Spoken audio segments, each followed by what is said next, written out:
maio é o mês mais importante para a enfermagem, pois nele são celebradas duas datas marcantes para a categoria. Dia 12 é comemorado o Dia do Enfermeiro, que faz referência ao nascimento em 1820 da pioneira no tratamento a feridos durante a guerra na Crimeia, Florence Nightingale. No dia 20 é celebrado o Dia dos Técnicos e Auxiliares de Enfermagem, que faz alusão ao falecimento em 80 de Ana Neri, precursora da enfermagem no Brasil, que se alistou voluntariamente em combates militares. A programação cultural conta ainda com a exposição Arte do Cuidar.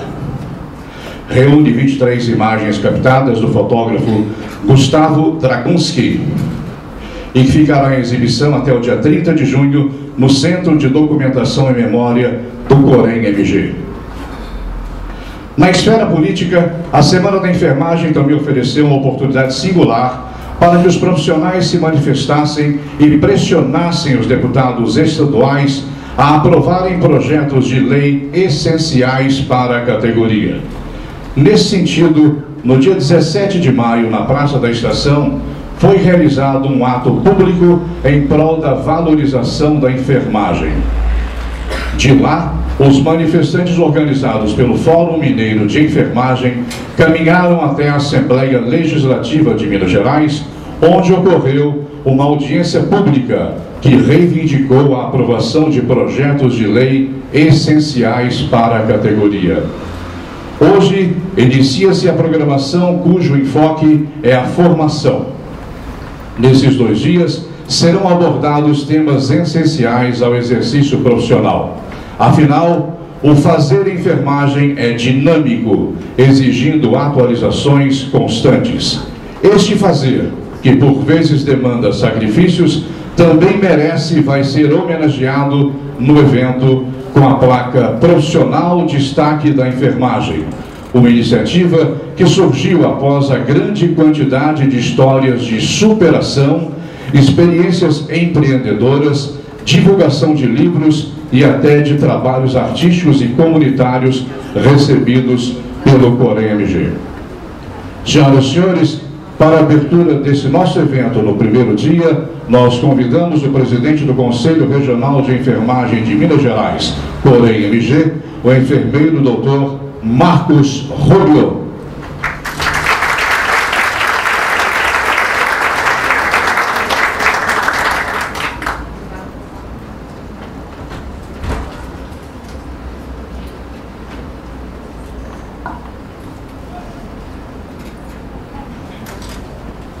Senhores, senhoras e senhoritas, bom dia. Bom dia. Em nome do Conselho Regional de Enfermagem de Minas Gerais, aqui não só representado por minha pessoa, mas também pelos nossos diretores, nossos conselheiros, auxiliares técnicos e enfermeiros, os nossos queridos enfermeiros fiscais, queremos agradecer e dar as boas-vindas a todos vocês, enfermeiros, técnicos e auxiliares, que aceitaram o nosso convite e aqui compareceram para prestigiar essa segunda parte da Semana de Enfermagem do Corém-MG 2016. Muito obrigado pela presença de vocês. Ficamos realmente muito felizes. Eu quero aqui, antes de qualquer informações, parabenizar a todos os profissionais de enfermagem aqui presentes, conselheiros, diretores, enfermeiros, os convidados, os técnicos e auxiliares, por pertencerem, por terem escolhido essa profissão que cuida do outro com amor, com carinho, com dedicação, com respeito, com responsabilidade e, acima de tudo, com ética. E quero aqui dar uma salva de palmas a todos os profissionais da enfermagem. Nós merecemos toda a honra e todo o reconhecimento pelo serviço que prestamos às sociedades. Parabéns a todos nós.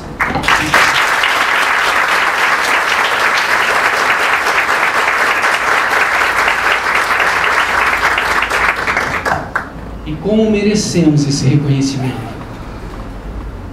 Em nome da conselheira doutora Karina Porfírio, eu quero aqui agradecer e parabenizar aos demais que participaram diretamente na organização desse evento, bem como na escolha dos temas que serão aqui abordados.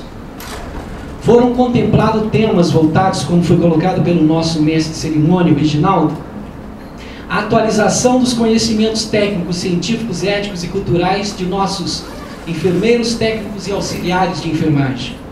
Na oportunidade, estaremos homenageando alguns profissionais de enfermagem que enviaram a sua história para o Conselho, conforme o projeto dos talentos da enfermagem. Foi disponibilizado também um momento para apresentação do balanço da gestão 2015-2017. Afinal, havíamos prometido que faríamos uma gestão participativa e transparente. Caros profissionais de enfermagem presentes, é público e notório que a enfermagem vivencia um período delicado e alarmante. A pesquisa científica do perfil dos profissionais da enfermagem, realizada recentemente, em parceria do Sistema COFEM, Conselhos Regionais de Enfermagem, e a Fiocruz, constatou que o grande problema que assola a nossa profissão é a desvalorização profissional. E para piorar a nossa situação, ela vem acompanhada por péssimas condições de trabalho, sobrecarga de trabalho, excesso de carga horária, precarização do serviço de saúde, que já é uma realidade nesse estado, né? E outras mazelas. Esta gestão, eu quero deixar isso claro para vocês, esta gestão do CONEMG 2015-2017, ela não está inerte e nem passiva a esse quadro em que nos encontramos. Nós temos trabalhado muito para reverter essa situação, ou pelo menos para minimizar os efeitos da crise que atinge diretamente a todos nós, profissionais de enfermagem. A missão principal do Conselho, e muitos profissionais não sabem disso, consiste em garantir, preservar a manutenção da qualidade da assistência prestada pelo enfermeiro, pelo técnico e pelo auxiliar à sociedade. Essa é a nossa missão. E eu posso garantir aos colegas presentes que não só o COREM Minas Gerais, mas todo o sistema COFEM, Conselhos Regionais de Enfermagem, está consciente que para a preservação dessa assistência de enfermagem de qualidade, os nossos profissionais necessitam urgentemente de qualidade de vida. Saúde, segurança, bem-estar físico, social e mental, lazer, alimentação saudável, tempo com a família, tempo para você não só acompanhar o crescimento do seu filho, mas também participar na educação do seu filho, repouso tranquilo e reparador, que muitas vezes nós não temos, moradia decente, piso salarial digno e carga horária decente. Precisamos também de condicionamento físico adequado, muitas vezes nós não temos. Como é que nós vamos dar uma assistência de qualidade à sociedade? Interessante, senhores, que a Organização Mundial de Saúde, ela identifica os profissionais da enfermagem com a missão de ajudar a pessoa, família e a coletividade a alcançarem o seu estado completo de bem-estar físico, social e mental. Portanto, nós passamos a maior parte da nossa vida profissional voltados para a necessidade do outro. Passamos a maior parte da nossa vida profissional buscando atualizar os nossos conhecimentos, como isso vai acontecer hoje e amanhã aqui com vocês. Buscando atualizar os nossos conhecimentos técnicos, científicos, éticos e culturais, a fim de atingir a excelência da qualidade de assistência que prestamos à pessoa, família e coletividade sobre nossa responsabilidade. E aí eu pergunto, e as nossas necessidades, elas também não são importantes? E vou além. Quais as necessidades mais importantes?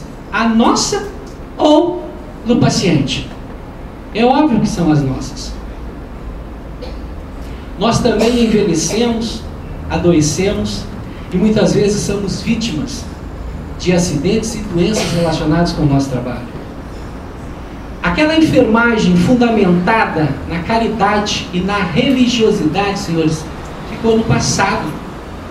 Desde 1859, quando Florence Nightingale mostrou ao mundo que a enfermagem não era só uma arte, mas também uma ciência, ela passou a exigir um rigor técnico e científico. E a partir daquele momento, as pessoas que passaram a exercer a enfermagem, foi exigido conhecimento técnico e científico. Portanto, hoje, nós não somos mais pessoas ligadas a um sacerdócio, fundamentados na caridade e na religiosidade. Somos profissionais com conhecimento técnico e científico, que dependem dessa profissão para sobreviver, que dependem dessa profissão para constituir família, e que dependem dessa profissão para dar uma vida digna aos nossos familiares.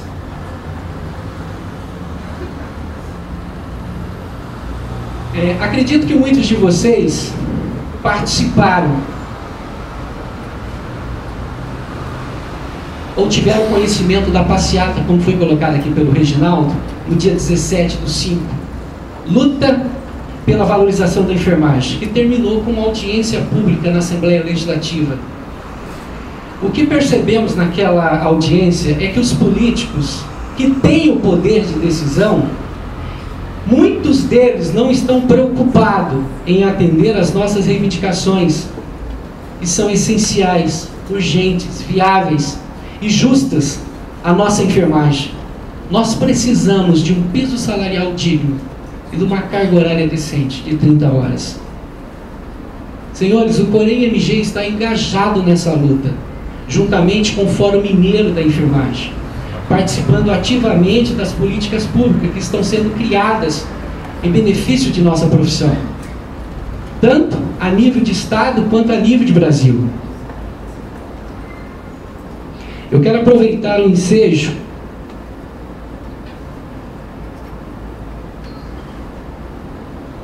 e fazer um apelo aos enfermeiros, aos técnicos e auxiliares de enfermagem aqui presentes e a todos os nossos profissionais no estado de Minas Gerais. Temos 2 projetos de lei tramitando na Assembleia Legislativa desse estado. Aliás, tramitando não, estagnado, né? E o profissional, ele não pode achar que somente as entidades de classe têm por obrigação de fazê-los tramitar. Essa luta, senhores, senhoras, senhoritas, pela aprovação do piso salarial e da carga horária de 30 horas, ela é de todos nós. Os nossos 180 mil profissionais no estado precisam aderir através de uma tomada de consciência coletiva. Cada um tem o dever de fazer a sua parte. Só seremos fortes se estivermos todos unidos nesta causa. É uma luta, é uma batalha, e não depende só das entidades. Nós não podemos achar que as entidades com aí 100 profissionais vão resolver o problema de 180 mil profissionais no estado. Nós temos que montar uma força de coalizão. Infelizmente, os políticos só trabalham sob pressão, e essa pressão ela tem que vir dos profissionais de enfermagem. Portanto, não contem somente com as entidades e não joguem essa responsabilidade para as entidades, porque nós sabemos que o Corém sozinho não tem condição de vencer essa batalha. Fizemos, a primeira ação nossa quando assumimos a gestão foi criar o Fórum Mineiro da Enfermagem, e nós estamos percebendo que nem o Fórum está conseguindo vitória, né? Porque nós sabemos que essa luta precisa ser engajada por todos os profissionais. Eu quero deixar uma pergunta aqui no ar. O que o Corém-MG vem fazendo, realizando para minimizar os efeitos dessa crise, da desvalorização profissional que assola os nossos profissionais? Eu respondo, mas não hoje. Amanhã às 9 horas eu darei essa resposta para vocês. Eu quero concluir desejando um excelente evento a todos vocês e declarando aberta a segunda parte da Semana de Enfermagem do Corém MG 2016. Muito obrigado pela atenção de vocês.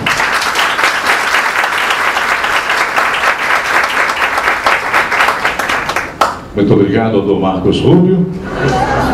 Muito bem, gente, vamos começar então nossa primeira palestra. Tem o tema Novas Diretrizes de Reanimação Cardiopulmonar. Enfermeira doutora Érica de Azevedo Leitão Máximo, nossa convidada. Bom dia, Érica. Enfermeira intensivista, doutora e mestre em enfermagem pelo FMG, coordenadora do curso de enfermagem da PUC Minas, diretora e instrutora do ACLS e diretora do ensino do BLS no Centro de Treinamento Somit MG. Colaboradora da Câmara Técnica do Corém MG como referência em urgência e emergência.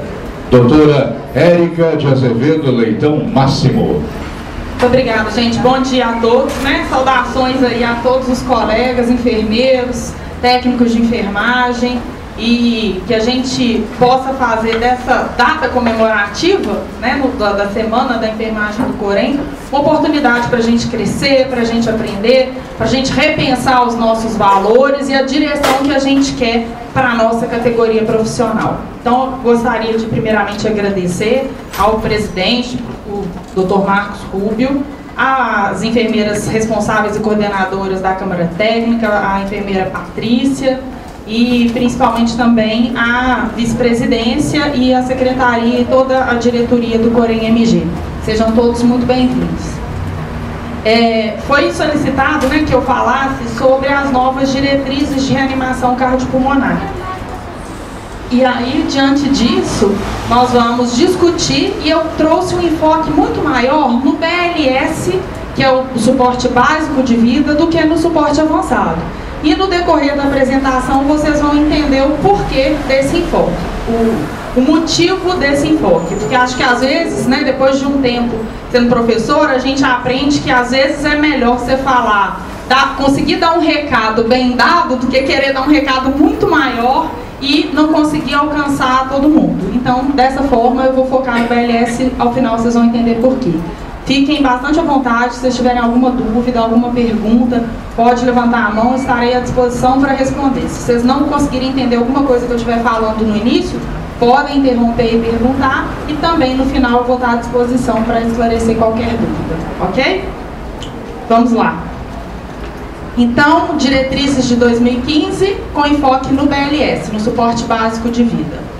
Isso aqui é só uma declaração de inexistência de conflito de interesse de qualquer ordem. Eu já fui apresentada, sou professora da PUC, também faço parte da diretoria de ensino da SOMIT, que é a Sociedade Mineira de Terapia Intensiva, e aqui do Corém, sou da Câmara Técnica. São meus vínculos profissionais, eu não sou patrocinada por nenhum laboratório, por nenhuma instituição pública ou privada, ok? Então, para a gente falar das diretrizes, é muito importante que a gente fale do histórico dessas diretrizes. Então, as diretrizes de reanimação cardiopulmonar, elas sempre foram recomendações feitas pelos comitês nacionais de ressuscitação de cada país. Quando foi no ano 2000, já havia tido várias tentativas de unificar essas diretrizes de todos os países, mas sempre se esbarrava na diferença, às vezes cultural, às vezes de recurso de cada país.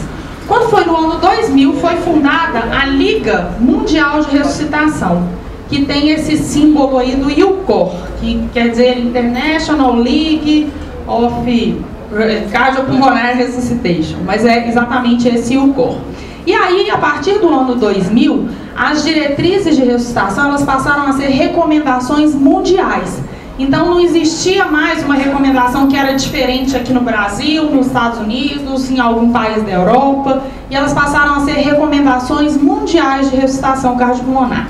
A partir daí também, essa equipe que era exatamente os coordenadores dos comitês de cada país e que compunham então esse IUCOR, eles começaram a fazer trabalhos incansáveis para que a cada 5 anos essas diretrizes fossem revisadas, de acordo com as principais evidências científicas disponíveis, então de acordo com pesquisa científica, e que essas diretrizes, a partir de então, fossem reformuladas, modificadas ou então revalidadas, para que nada ficasse estanque, que a gente sabe que nesse mundo as coisas estão mudando ali no dia a dia, e é pesquisa, é estudo, né? É investimento tecnológico e principalmente científico é que vão respaldar uma melhor prática para todos nós profissionais da saúde. Então, a partir daí, as diretrizes começaram a ser divulgadas e a cada 5 anos elas eram reestudadas e, se necessário, modificadas. Claro que o estudo não ia ser nesse encontro de 5 anos, mas sim ao longo desses 5 anos, pelos experts dos principais países que compõem a Liga Mundial. Hoje, a Liga Mundial de Ressuscitação ela é composta pela American Heart Association, pelo Comitê Europeu, pelo Comitê Canadense, né, que aqui, ó, a Heart and Stroke Foundation do Canadá, pelo Comitê Chinês, pelo Comitê Australiano, Sul-Africano, Australiano e Europeu. Então, assim, só alguns países do Oriente Médio que não aderiram ainda ao IUCOR.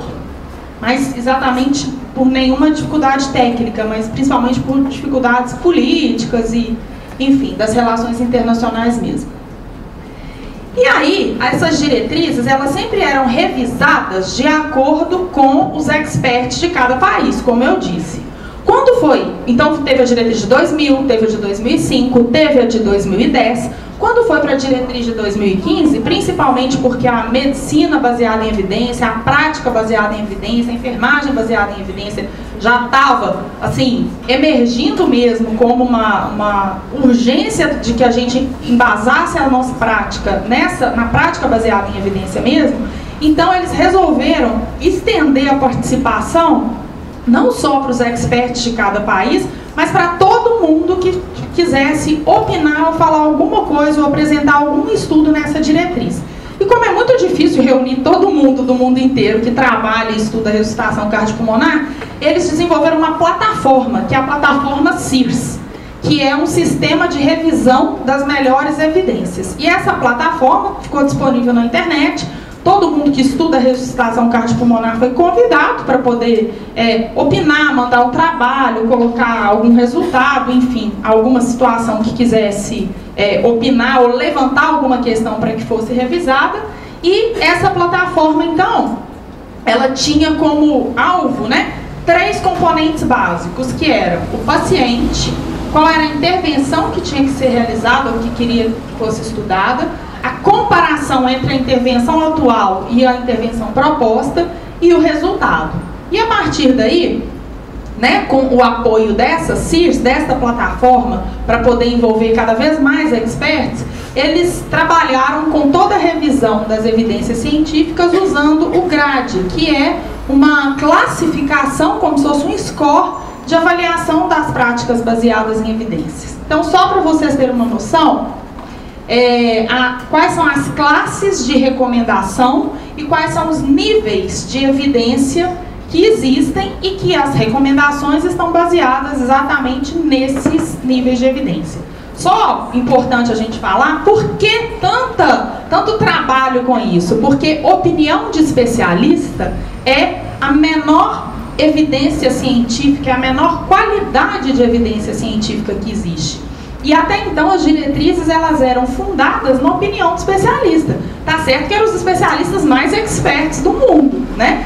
Mas não deixava de ser opinião de especialista. Isso, do ponto de vista da prática baseada em evidência, é uma evidência muito fraca. Então a gente tinha condição e queria fazer algo realmente melhor e mais embasado, tá? Então foi por isso. E aí, aqui estão as classes, né, que dizem respeito à intensidade da recomendação. Então, o que é uma recomendação classe 1? É uma recomendação com forte grau de recomendação, onde o benefício é bem maior do que o risco. Então, é uma prática que é recomendada. Já uma classe 2A significa que é uma intensidade moderada de recomendação, mas onde obrigatoriamente o benefício é maior que o risco. Então é uma prática que é sim aconselhável. Antigamente a gente falava assim, aceitável e provavelmente útil, tá?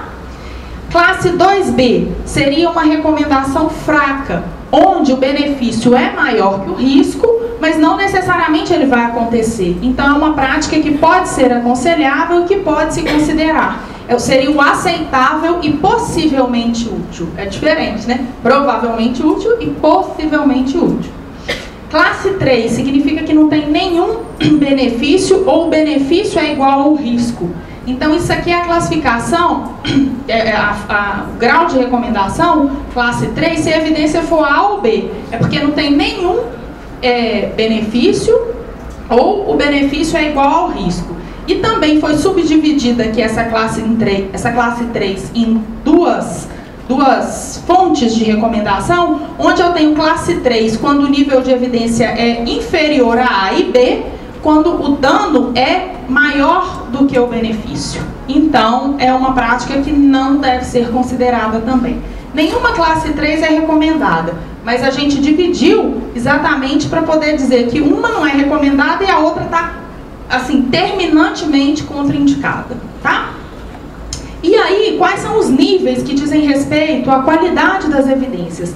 Uma evidência de nível A significa evidência de alta qualidade, quando você tem estudos, né, de mais de um ensaio clínico, randomizado e controlado, embasado por meta-análises. Nível B são estudos randomizados e que têm evidência de qualidade moderada. Olha para vocês verem o grau de rigorosidade mesmo, né? Desse sistema grade. Você tem estudo randomizado e ainda assim é considerada evidência moderada, tá? Nível B, NR, que seriam estudos não randomizados, são evidências de qualidade moderada, que se embasam em ensaios e estudos clínicos observacionais. E nível C, que é dividido em dois também. Nível C, LD, quando eu tenho dados limitados. Então seriam o quê? Ensaios, estudos observacionais, estudos fisiológicos ou mecanísticos em humanos. E nível C, que é EO, que é a opinião de especialista, que a gente já falou, que é um consenso de opinião de especialista com base em experiência clínica. Então aí são as classes e os níveis de evidência que são importantes para a gente entender um pouquinho isso aí. Agora, quando a gente fala de reanimação cardiopulmonar, a gente também tem que pensar isso aí, ó. Uma recomendação com nível de evidência C não significa que ela seja fraca. Muitas questões abordadas nas diretrizes não se prestam a ensaios clínicos. Embora não haja ensaios randomizados, controlados, disponíveis, pode existir um consenso clínico muito claro de que uma determinada conduta seja eficaz. Então, por exemplo, eu gosto, toda vez que eu passo essa lâmina, eu gosto de dar um exemplo que todo mundo que trabalha na urgência vai entender. A questão da adrenalina ou epinefrina. A adrenalina é considerada uma droga no limbo, que a gente não sabe se ela deve ser usada ou não, né? Discutia-se se ela deveria ou não ser usada na parada, mas é a única droga que é usada em toda situação de parada cardíaca. Então, é a droga de escolha e é o vasopressor. Quando veio essa plataforma CIS e os estudos para as diretrizes de 2015, antes das diretrizes serem divulgadas, muita gente questionou que a adrenalina ia sair, que ela não ia ficar mais. Falei, eu duvido porque... E primeiro eu questionei qual foi o comitê de ética que autorizou, existiu, foi um estudo que começou e foi interrompido, não foi aqui no Brasil nem nos Estados Unidos, que autorizou fazer atendimento de parada cardíaca em humano usando adrenalina e usando placebo. Porque por menos resultado que a adrenalina possa dar, é a única coisa que a gente conhece que dá alguma coisa. Como é que você deixa de oferecer isso para o humano? Né? Então, assim, tem algumas recomendações nas diretrizes que realmente não se prestam a ensaio clínico randomizado. E eu acredito que a da adrenalina foi isso, porque foi um estudo unicêntrico e depois esse estudo foi interrompido. E apesar da gente achar que às vezes com adrenalina ou sem adrenalina pouca diferença faz, porque o que importa mesmo é a qualidade da RCP, e a diretriz de 2015 traz isso, e a precocidade da desfibrilação, como é que você deixa de oferecer a única coisa que historicamente o mundo inteiro usa e oferece, né? Então só para vocês terem essa ideia da dificuldade que é trabalhar com isso. Bem, a primeira mudança na diretriz de 2015, e todas essas diretrizes foram divulgadas em 15 de outubro de 2015, né? Elas estão disponíveis, eu tinha até passado no site do Corém, depois a gente dá uma olhada, se não tiver lá eu repasso, os highlights, que são os pontos principais das diretrizes em português. Então, se vocês quiserem olhar, depois a gente dá uma verificada se está lá, se não tiver a gente coloca. E é muito importante que todo mundo que lida com isso, que se atualize, né? Bem, então a primeira mudança foi que a cadeia de sobrevivência, ou corrente de sobrevivência, ela existia para o adulto, né? E aqui eu estou falando só de adulto, ela existia somente uma corrente de sobrevivência. E a diretriz de 2015 duplica essa corrente de sobrevivência considerando o nível de atenção. Então, no nível de atenção extra-hospitalar, eles criam uma corrente de sobrevivência bem parecida com até então, a única corrente de sobrevivência no adulto, que diz o seguinte: acesso precoce ao cuidado, né? Então, ligar, pedir ajuda e pedir o desfibrilador, iniciar RCP precoce, desfibrilação precoce, cuidado avançado de vida precoce e cuidados integrados pós-parada imediatamente. E aí eles criam, então, essa é a novidade, né? Que é a corrente de sobrevivência intra-hospitalar. E a corrente de sobrevivência intra-hospitalar, ela traz um primeiro elo novo, que é exatamente a vigilância e prevenção da parada cardíaca, tá? Isso para dentro do hospital. Aí sim, vem todos os outros elos. Acesso ao cuidado, que é gritar e pedir o carrinho de parada, reanimação cardiopulmonar precoce, desfibrilação precoce e o cuidado integrado pós-parada, assim que possível, tá? Então, essa corrente de sobrevivência nos incita, a quem trabalha na linha hospitalar aí, a gente pensar em ter times de resposta rápida. Para quê? Para prevenir e tratar a deterioração clínica precoce dos pacientes. Não é incomum a gente sair do plantão e falar: nossa, você está lá de plantão na enfermaria, seus pacientes você conhece todos. Aí, de repente, você vê aquele paciente que você conhece e fala assim: nossa, ele não está bem hoje. Hoje ele não está bem, olhei, a pressão caiu um pouquinho, mas ele não está chocado. Mas também não está bem. A gente tem esse feeling. E aí, quando você chega no dia seguinte, cadê o fulano? Morreu. Tá? Então, é exatamente para a gente evitar que esse paciente pare. Esse elo vem nos incitar a isso, a colocar time de resposta rápida para poder intervir antes da parada. Então, para ver o que ele tem, ver o que pode fazer, encaminhar para o CTI ou colocar num leito monitorizado, enfim. Qualquer cuidado ele pode ser prestado e bem prestado, às vezes com o mínimo de recurso e com o máximo de cuidado mesmo, né? A gente sabe disso. Então, é isso que esse elo vem trazer para a gente. E o algoritmo do BLS, então, fica da seguinte forma. Vocês vão ver que nós não tivemos grandes alterações, mas muitas coisas importantes que foram estudadas precisam ser discutidas. Então, a primeira coisa é uma coisa que a gente sempre falou, que é a questão da segurança da cena do acidente, da cena do evento, né? Então, às vezes você tem uma vítima caída em via pública e não foi vítima de trauma e você para poder socorrer. Se a via pública não está isolada, você corre o risco de ser atropelado e morrer junto com essa vítima, né? Então, isso aparece formalmente pela primeira vez no algoritmo da American Heart Association, tá? Que é verificar a segurança da cena, porque nos órgãos que trabalham com trauma, isso realmente já compunha, né? Aí verificar se a vítima estiver responsiva, gritar por socorro, acionar o serviço médico de emergência, inclusive considerando o uso do celular, porque hoje todo mundo porta celular, né? E se tiver um DEA no local, obter um DEA, porque, por exemplo, Belo Horizonte é uma cidade que tem a lei do acesso público à desfibrilação desde 2007 e que nos locais que tem trânsito maior ou igual a 1000 pessoas por dia tem que ter DEA, tá?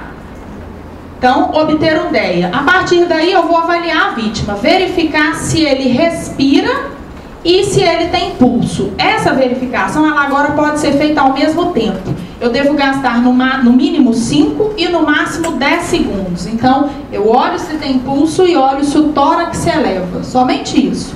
Se ele está com a respiração normal e tem pulso, eu vou monitorizar até a chegada do serviço médico de emergência. Já, se ele não está com a respiração normal, mas tem pulso, eu vou pedir ajuda, manter as ventilações, uma ventilação a cada 6 segundos e a cada 2 minutos verificar se o pulso está lá. se ele continua, tá certo? Aqui tem uma observação que é no caso, se você suspeitar de overdose de opioide, está indicado naloxone. Isso está desse jeito no algoritmo e eu vou discutir isso numa lâmina aqui da frente. Agora, se ele não respira e não tem pulso, eu vou iniciar o ciclo GRCP na frequência de 30 compressões para 2 ventilações e colocar o DEA, que é o desfibrilador externo automático, assim que o DEA estiver disponível. Então, esse momento de usar o DEA também ele é definido nessa diretriz de 2015, tá? O DEA é para ser usado assim que disponível. Ah, eu estou lá na minha 4ª compressão, no meu 3º ciclo. Assim que o DEA estiver disponível, ligado e pronto para fazer a análise, você vai interromper e colocar o DEA. É legal? Aí, a partir da análise do DEA, eu vou ver se o ritmo é chocável ou não chocável. Se o ritmo é não chocável, eu vou fazer o quê? Iniciar a RCP por 2 minutos, para então reavaliar o ritmo e continuar até que o suporte avançado assuma. Se o ritmo é chocável, eu vou dar o choque e também continuar a RCP por 2 minutos e depois desses 2 minutos fazer uma nova análise, se necessário vai ser indicado um novo choque, né? E assim eu vou, depois do novo choque mais 2 minutos de RCP até o suporte avançado chegar, ok? Bem, então, em relação à qualidade da RCP, como eu já disse que é uma coisa muito importante, que a diretriz de 2010 já tinha colocado, e a de 2015 enfatiza ainda mais, o principal ator da RCP é o quê? São as compressões torácicas, certo? E aí a diretriz de 2015, ela vem estabelecer um limite superior para as compressões torácicas. Até então, na diretriz de 2010, era falado que as compressões torácicas devem ser feitas numa frequência de 100 compressões por minuto. De no mínimo 100 compressões por minuto. E vem a diretriz de 2015 e fala que essas compressões devem ser feitas no mínimo de 100 e no máximo de 120 compressões por minuto. Observem que vocês já viram que a gente faz aqui no pré-hospitalar, no básico, 30 para 2. Então como é que é 100? 100 a 120. 100 a 120 é a sua velocidade meta. Você vai fazer 30 de cada vez, mas na velocidade para que dê exatamente 100 a 120 por minuto, ok? Isso é classe 2A com nível de evidência C, dados limitados. O número das compressões torácicas é fator determinante da sobrevida, retorno cardíaco espontâneo e boa função neurológica. O número real é calculado pela frequência das compressões torácicas. Foi estabelecido, então, um limite superior em relação à frequência, principalmente considerando a relação entre frequência, profundidade e retorno do tórax.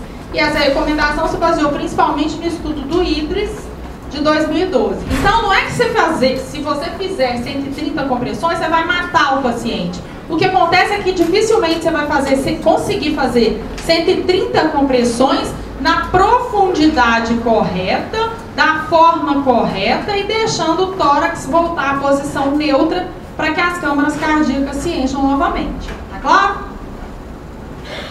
A outra recomendação também foi o estabelecimento de um limite superior para a profundidade das compressões torácicas. Então, a diretriz de 2010 trazia que as compressões torácicas deviam ser de no mínimo 5 centímetros e as de 2015 falam que a diretriz de 2015 fala que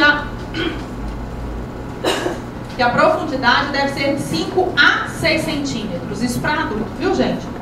Isso é classe 1, nível de evidência C, dados limitados. Por que isso?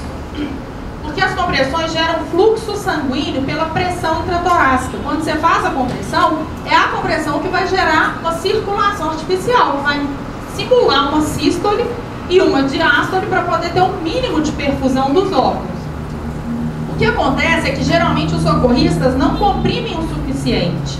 E essa recomendação, apesar de ser classe 1, ela se baseou num pequeno estudo que foi o estudo da Relevu, onde as vítimas de PCR que foram comprimidas com a profundidade maior que 6 centímetros tiveram algumas lesões, principalmente de arcos costais, mas eram lesões potencialmente não fatais. Então, para evitar qualquer problema, estabeleceu-se um limite superior. Então, entra aí também naquele mesmo caso. Será que se No idoso, às vezes 5 centímetros já é suficiente para você fraturar o tórax dele inteiro. Mas num jovem, se você comprimir 7 centímetros, você vai matar o jovem? Não, mas provavelmente você não vai conseguir oferecer a 100 a 120 e deixar o tórax voltar à posição neutra, tá? Então é exatamente por isso. E aí vem aquela recomendação que eu falei que queria falar para vocês. Dá um segundo.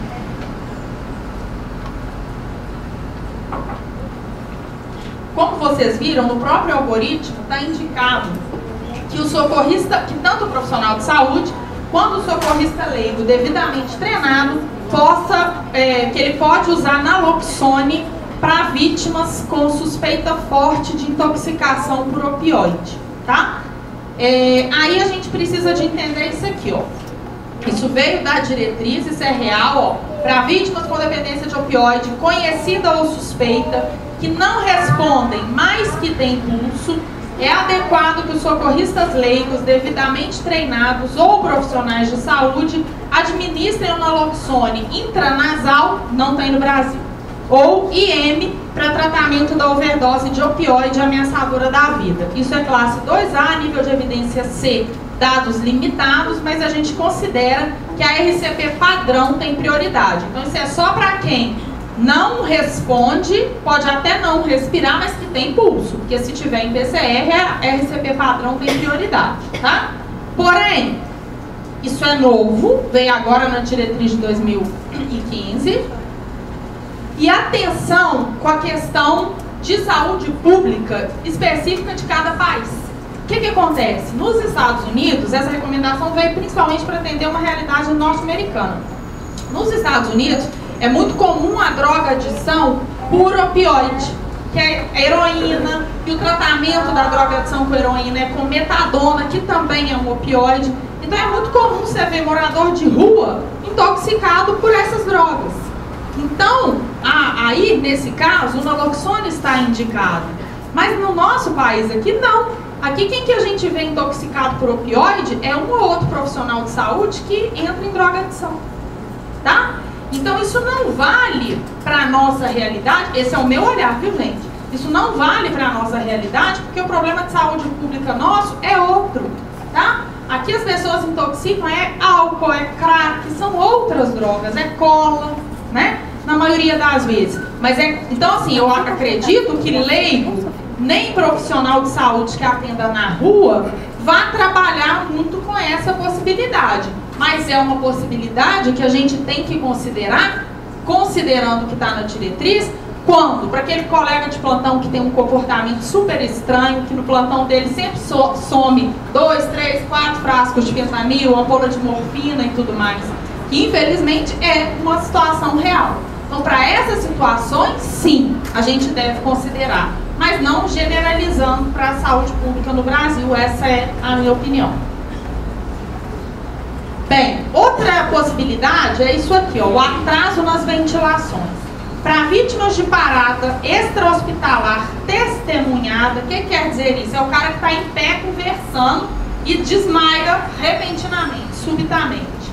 Com ritmo chocável, então, FV ou TV sem pulso, o serviço médico de emergência pode usar a estratégia de até 3 ciclos de compressões torácicas contínuas, fazendo 200 compressões, já que não para para ventilação, você faz continuamente 200 compressões. Isso é classe 2B com nível de evidência C, dados limitados. Insuflação passiva de oxigênio e dispositivos adjuvantes de via aérea, classe 2B, nível de evidência C, dados limitados. O que quer dizer isso? Quer dizer que para aquela parada testemunhada, você viu que o cara está em FV, você viu ele cair duro, você viu que ele está em FV, pode fazer somente compressões torácicas, coloca a máscara de oxigênio, porque durante a RCP, a própria compressão torácica promove um mínimo de insuflação. E que isso pode ser feito. Isso não é uma recomendação, é uma possibilidade que pode acontecer, tá? Por quê? Porque o atraso na ventilação por pressão positiva na parada súbita por ritmo chocável, FV, mostrou-se efetivo em alguns serviços. Nesses casos, houve um treinamento adicional dos socorristas, principalmente com ênfase na alta qualidade das compressões torácicas. Bem, uma outra coisa que a gente que esperava a diretriz de 2015, né, que já estava acompanhando os estudos, que a gente ficou de olho do que ia acontecer, então seria exatamente o uso desses dispositivos para compressão torácica. Não sei se vocês já ouviram falar. Um deles é esse aqui, ó, o DLI, ou dispositivo de limiar de impedância. Então ele funciona como se fosse um desentupidor mesmo, de pia, que você coloca no tórax do paciente, só que é muito mais, né, muito melhor elaborado, né, gente? Só uma coisa mais similar assim. Então, quando você coloca e aperta e insufla, você faz uma pressão positiva e uma pressão negativa. Aí a diretriz diz o seguinte: não se recomenda o uso rotineiro desses dispositivos, tá? A associação do dispositivo limiar de impedância com a RCP, com compressão e descompressão ativas, pode ser uma alternativa razoável para a RCP convencional em ambientes com equipamentos disponíveis e pessoal devidamente treinado. Isso se apoiou no estudo do Alfterheit de 2011. Então, isso também nos deixa felizes, porque para fazer uma RCP de qualidade, eu não preciso de ter um dispositivo. Eu até posso usar um dispositivo, mas eu não preciso.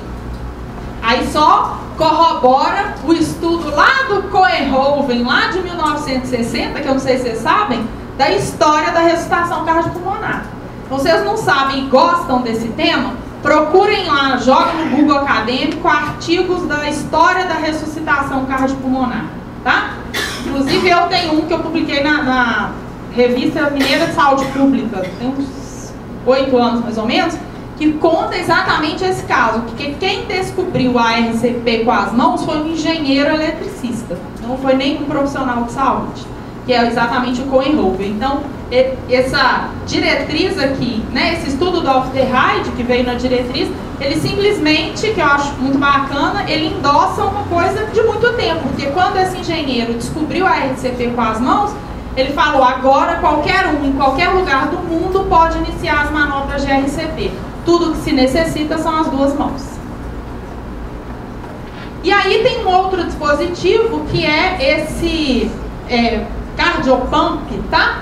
Que é uma tábua com uma tira elástica e compressível, que também se faz a compressão torácica. Aí, o que o estudo diz também? As evidências não mostraram benefícios no uso de outros dispositivos mecânicos de compressão torácica em comparação com as compressões torácicas manuais.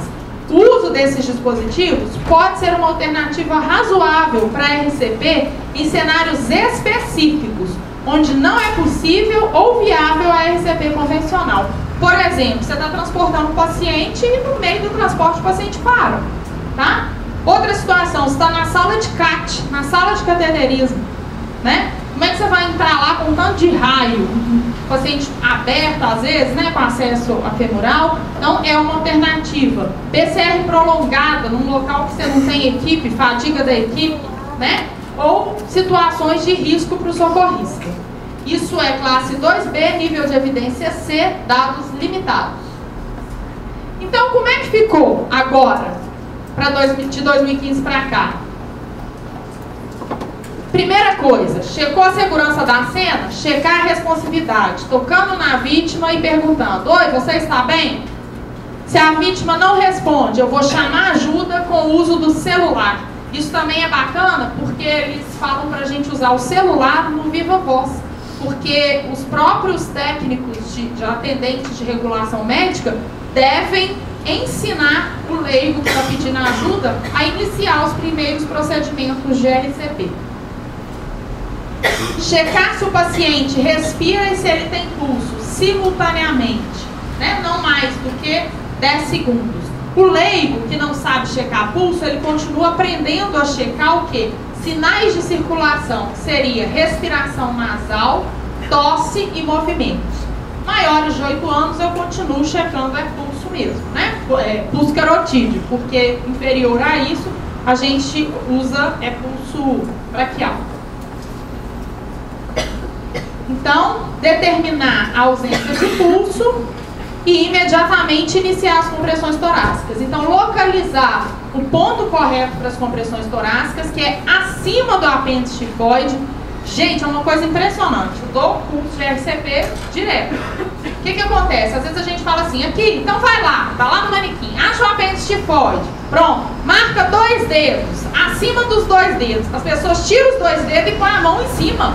Gente, é acima do apêndice tifoide, senão você vai comprimir o apêndice tifoide, tá? É no meio do externo. Para homem fica fácil a gente colocar um limite, você considera entre os mamilos, na linha intermamilar. Para mulher, às vezes, é mais difícil, quase sempre, né? Que a gravidade detona todo mundo mesmo. Então, aí você considera 2 dedos acima do apêndice tifoide. É inexorável, né? Tempo e gravidade tem jeito não.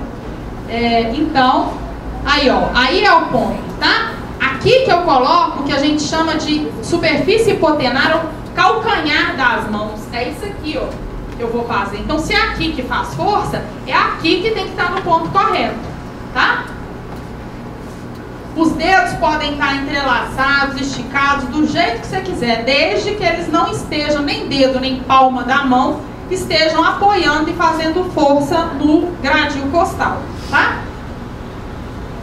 A posição do socorrista deve ser tal que ele fique com os braços esticados, né, a 90 graus, e que com isso ele mantém os cotovelos eretos, retos, e use a força do seu próprio corpo para fazer as manobras de RCP, tá bom? Então aí, mais uma, beleza. Revendo então, as compressões torácicas, elas vão gerar um fluxo sanguíneo pelo aumento da pressão intratorácica ou diretamente pela compressão do coração. Quando você aperta, você está esvaziando as câmaras cardíacas. Quando você permite o retorno total do tórax, você permite que as câmaras cardíacas se encham novamente. Você aperta de novo, esvazia. Então você vai promovendo essa circulação artificial aí. É isso que é a RCP, tá? E o que é importante a gente saber é que feita corretamente, bonitinho, perfeita do ponto de vista técnico, ela vai gerar 25 a 30% do débito cardíaco normal. É muito pouco. É muito pouco para manter alguém viável. Pensa que em 4 minutos de hipóxia total, sem nenhuma circulação, o cérebro começa a morrer. Com 10 minutos sem circulação nenhuma, o cérebro já apresenta danos irreversíveis. E cérebro e coração, não é, a gente brinca, às vezes chama de órgão nobre, mas não é nem por isso. São órgãos o quê? Que pior toleram a hipóxia. Que na presença de hipóxia vai dar tudo errado, tá? Então eu tenho que ter como meta uma RCP de alta qualidade com o menor número possível de interrupção nas compressões torácicas. Isso é classe 1 de recomendação, é forte, tá? Eu vou fazer 30 compressões para 2 ventilações, sempre enquanto o paciente estiver extubado. O paciente está com tubo, ou máscara laríngea, ou traqueostomia, alguma via aérea avançada, tá? Aí eu faço compressões e ventilações de modo não sincronizado, tá certo? Aí a ventilação vai ser uma a cada 3 segundos, para dar 10 por minuto, ok? Então, exatamente o que eu falei, ó, a compressão aumenta a pressão intratorácica e esvazia coração e pulmão. Na hora que você permite a descompressão com retorno total do tórax, você diminui a pressão torácica e permite o reenchimento das câmaras cardíacas e do pulmão. Por isso, o retorno completo do tórax é fundamental. Uma coisa que a gente sempre fala também nos cursos é o seguinte: mulher geralmente tem dificuldade para comprimir na profundidade adequada. Geralmente a gente tende a comprimir menos do que os 5 centímetros, o que não pode. E homem geralmente tende a ficar debruçado no tórax do paciente, gerando aquele peso na hora que é a pausa da compressão. Então não permite o retorno total do tórax. Então, sabendo disso, sendo homem ou sendo mulher, a gente tem que procurar sanar as dificuldades que são mais comuns relacionadas ao gênero aí, né? Ao sexo. Muito bem, então eu devo promover uma RCP de alta qualidade, com a frequência de 100 a 120 e a profundidade de 5 a 6 centímetros, né? Permite o retorno total do tórax após cada compressão, mínimo de interrupção nas compressões torácicas e evitar o excesso de ventilação.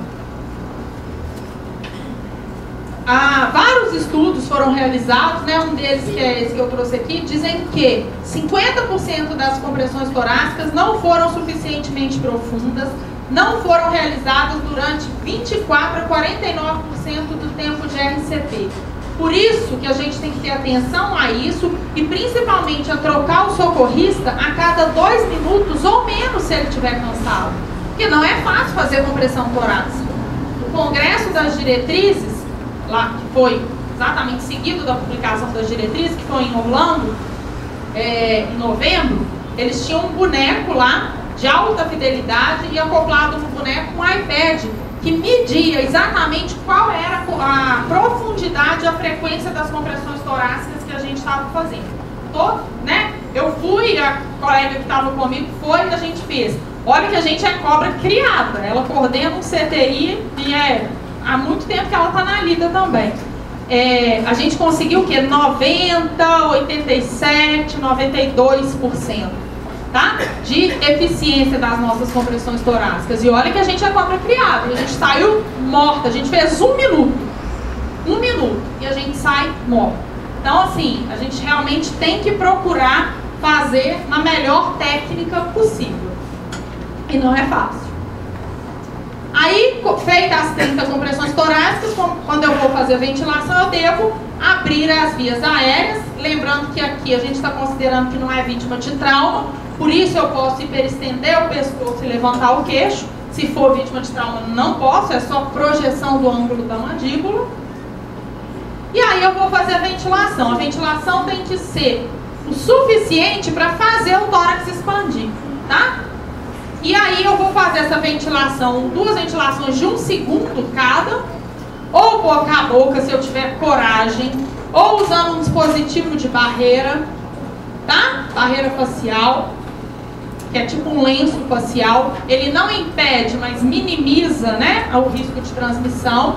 Ou o dispositivo ideal, que seria para pré-hospitalar, né, que eu não tenho AMBU na bolsa, que seria a Pocket Mask, ou bolsa válvula mask, a Pocket Mask com válvula unidirecional.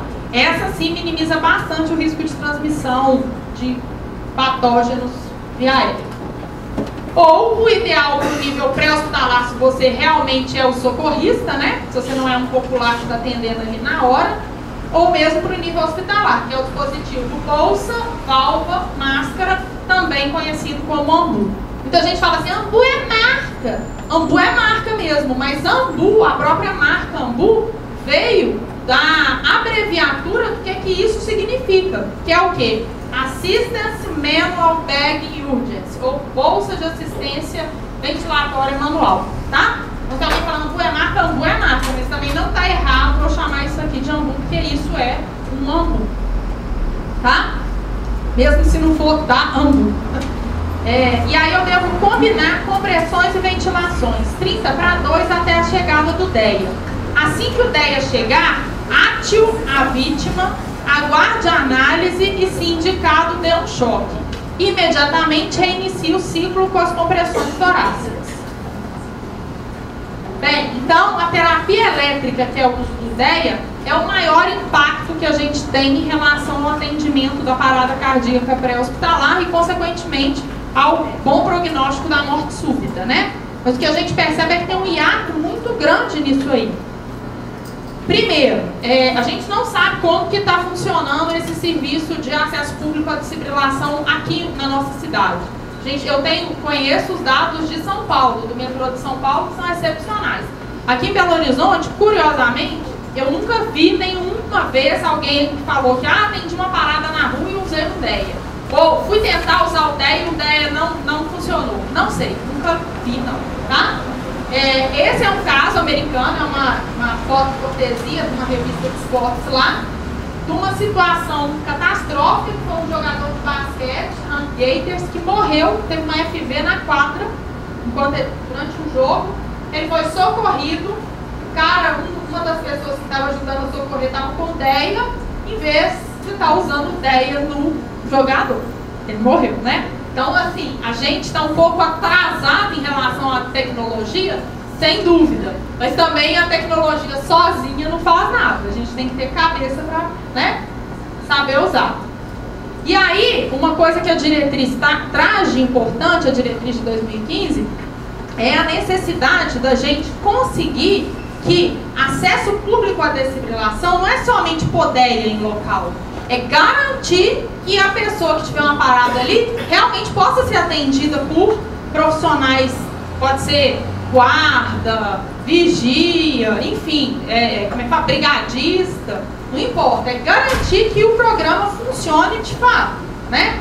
É educar a população. Então, uma das iniciativas que a gente tem tido é promover uma campanha até da American Heart, que é o RCP Hands Only, que é ensinar a fazer RCP somente com as mãos para a população leiga, porque só isso já ajuda muito, muito, tá?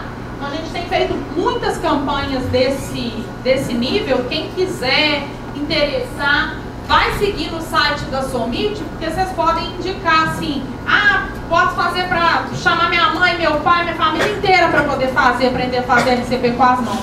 São cursos gratuitos, são iniciativas gratuitas, tem que se inscrever pelo site e ir lá no dia. Gasta no máximo 1 hora para cada pessoa. Tá? E a gente faz campanhas grandes para atender 200, 300, até 400 pessoas. Nós vamos fazer uma aqui, né, gente? Aqui no Corém. Outra coisa é a questão da prevenção primária. É muito importante a gente lembrar o que leva à morte súbita. E o que leva à morte súbita é o quê? É doença cardiovascular. E geralmente vem de onde? Vem de história familiar, diabetes, hipertensão, hipercolesterolemia, sedentarismo, enfim, aquilo tudo que vocês já sabem. Então, mesmo quem está lá na ponta atendendo a PCR, não pode se furtar do problema da atenção primária, que é o quê? Doença crônica não transmissível. É o que mais mata hoje no mundo inteiro, tá? Então, o que seria a estratégia de prevenção primária? Focar na saúde de grupos específicos. Então, uma campanha que eu achei muito legal, que eles estão fazendo lá nos Estados Unidos e a gente ficou querendo trazer para cá, é igual não tem o Novembro Azul, o Outubro Rosa, essa era do Fevereiro Vermelho, que é para a saúde das mulheres. Nós vamos de vermelho. Então, um monte de mulherzinha com vestidinho vermelho que com foco na saúde das mulheres, para prevenir doenças cardiovasculares. E aí vai, né, com vários grupos de população específica. Outra coisa é o que eu já disse, né? Os técnicos auxiliares da regulação médica devem orientar a execução da RCP quando atendem a solicitação de um leigo, né? Pedindo por socorro. Isso é classe 1, nível de evidência C. E uma outra coisa muito bacana que foi feita nos Estados Unidos, foi emocionante, e em São Paulo, exatamente com 2 vítimas de PCR numa das estações do metrô de São Paulo. Então, que são os encontros com sobreviventes. Então, pegar simpósios de RCP específicos e no final, geralmente, ou na abertura, aí depende de quem está organizando, sempre leva um sobrevivente de RCP e, se conseguir, a pessoa que socorreu. Aí cada um dá um depoimento rápido, porque traz aquele apelo emocional e principalmente a possibilidade de você ver que é possível, que é viável e que você consegue, de fato, resultado, né? E aí, gente, está a razão do porquê que eu resolvi focar no PLS essa apresentação das principais diretrizes. Por quê? O fundamento de um bom cuidado avançado de vida é um bom cuidado básico de vida. Isso é classe 1A, desde a diretriz de 2010, desde a diretriz de 2015. Nunca foi demonstrado que terapias típicas do suporte avançado de vida, como manutenção de via aérea invasiva, que é tubo endotraqueal, e suporte farmacológico, que é a administração de medicamento, qualquer que seja, aumentam a taxa de sobrevida após a alta hospitalar. Ao contrário, o que todo mundo diz é que a precocidade da intervenção, todo mundo assim, todos os estudos, né? A precocidade da intervenção e a qualidade da RCP. E aí, diante disso tudo, de todas as mudanças, né, o que a gente pensa a respeito? Primeira coisa é que treinamento é fundamental, né? Então, assim, a gente precisa de oferecer o melhor treinamento. Se é leigo, é o RCP Familiares e Amigos, é o RCP Hands-On. A maioria desses cursos são gratuitos, né? Então, assim, a importância de se envolver pessoas que podem atender uma possível parada cardiorrespiratória até de seus próprios familiares. Treinar em qualquer cenário que seja, né? Temos os cursos, né, que são de suporte básico de vida, que são essenciais para todos os profissionais de saúde, e os cursos de suporte avançado de vida, que são essenciais para os profissionais de saúde que prestam cuidado avançado. Tá? Então não tem jeito de fugir. Se a gente está ali na lida, não tem como fugir, você tem que prestar o melhor cuidado. É bem aquela realidade de como é que é o ditado? Se não pode com a mandinga, não carrega para atuar, né? Então, se você é profissional de saúde, seja, de fato, e faça bem feito, né? Senão tem que ficar fingindo que é pipoqueiro e sai fora quando vê alguma situação. E aí, pra gente considerar isso, né? A gente tem que pensar o seguinte: a gente está falando de ensino de adulto, a maioria de nós é líder de equipe, é parte de um time, e a gente precisa de envolver nosso time e a nossa equipe nesse tipo de realidade, nesse tipo de atendimento. E aí a gente tem que considerar que é todo mundo adulto, e ensinar para adulto é muito diferente de ensinar para criança. Nós adultos aprendemos 1% através do gosto, 1,5% através do toque, 3,5% através do cheiro, 11% através da audição, 83% através da visão, mais 99% através do exemplo, tá? Então não adianta você dar uma aula bacana de parada para sua equipe e na hora que tem parada você pica a mula porque tá morrendo de medo do que pode acontecer, tá legal? E lembrar isso aqui, ó, ensinar é diferente de garantir, de aprender, né? O Cebolinha falando, olha, eu ensinei o Bidu a assobiar. Eu não estou ouvindo ele assobiando. Eu disse que ensinei, não disse que ele aprendeu. Então eu tenho que realmente garantir que a mensagem que eu passo, que ela está sendo recebida de acordo com o que eu quero passar. É isso aí, eu só gostaria de agradecer. Eu finalizo essa apresentação sempre com uma foto muito antiga, que é mulher não envelhece, fica loura, né? Vocês sabem disso. Que é exatamente da equipe que começou a RCP, os cursos de RCP no Brasil, tá? E aqui de Minas, o Dr. José Luiz Raton, o Dr. Luiz Antônio Factori, os dois faleceram em 2003, então já tem bastante tempo, né? 13 anos que eles faleceram. Esse é um amigo de Ribeirão Preto, meu amigo, e a gente estava aqui na diretriz de 2000, que foi em San Diego, na Califórnia. E, cruelmente, esse senhor aqui era um intensivista de São Paulo e ele morreu de morte súbita durante um curso que ele foi dar em Goiânia. Ele teve uma parada súbita no hotel. No quarto de hotel, estava sozinho, cada um ficou no quarto e ninguém viu. Olha que ironia do destino. Então é isso aí, ó. Quem começou isso tudo tem que ser louvado e é isso aí. A gente não pede para ser eterno, mas apenas para não ver tudo que acreditamos perder subitamente o seu sentido.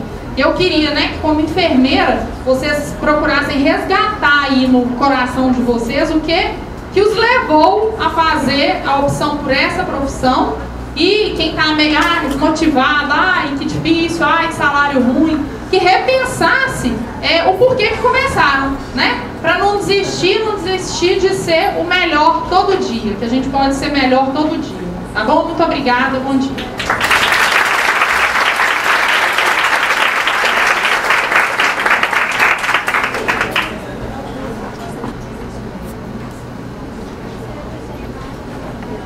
Nosso fotógrafo já está vindo lá.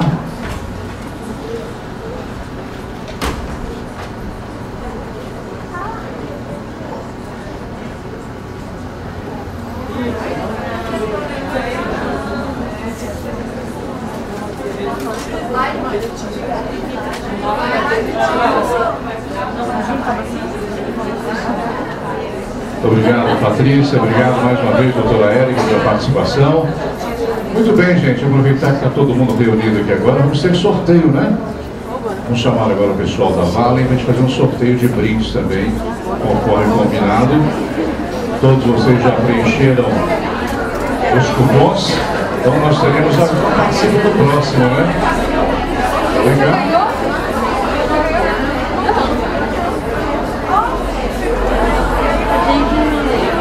Juliano e Juliana, com os aplausos de vocês. Juliana, gerente comercial da Vale. Juliana também está aqui para fazer o nosso primeiro sorteio. Quem não estiver, não leva. Somente quem está presente. Sempre vai ser assim. Na volta do almoço também nós teremos mais um sorteio. Teremos vários sorteios antes e depois das palestras, então fiquem atentos. Quem não preencheu esse cupom, preenche na hora da saída do intervalo para o almoço. Vamos lá então? Vamos convidar a doutora Karina, por favor, para fazer esse primeiro sorteio com a gente, pode ser? Atenção, vamos ver quem vai ser o primeiro felizardo ou felizarda. Um kit muito bacana da Valens presente. Vamos lá, Karina. Quem é o sortudo ou sortuda? Ludmila de Jesus.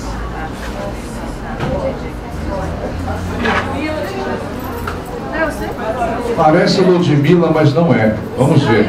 Lucilena, Luciene, Lucélia, 039-540.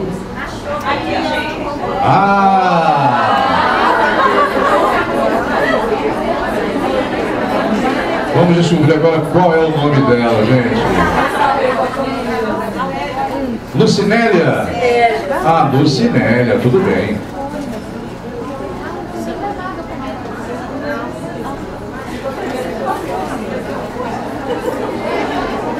Enfermeiro vê demais a letra de médico, fica assim, né, gente? Lucinélia. Parabéns. Vamos fazer a foto para a Lucinélia.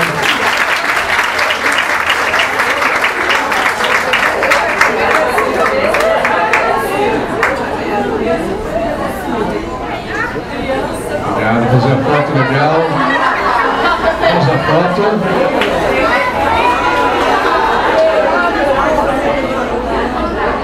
Lucinélia de Jesus e trouxe seu mascote, inclusive. Parabéns, Lucinélia. Tem mais um aqui, ó.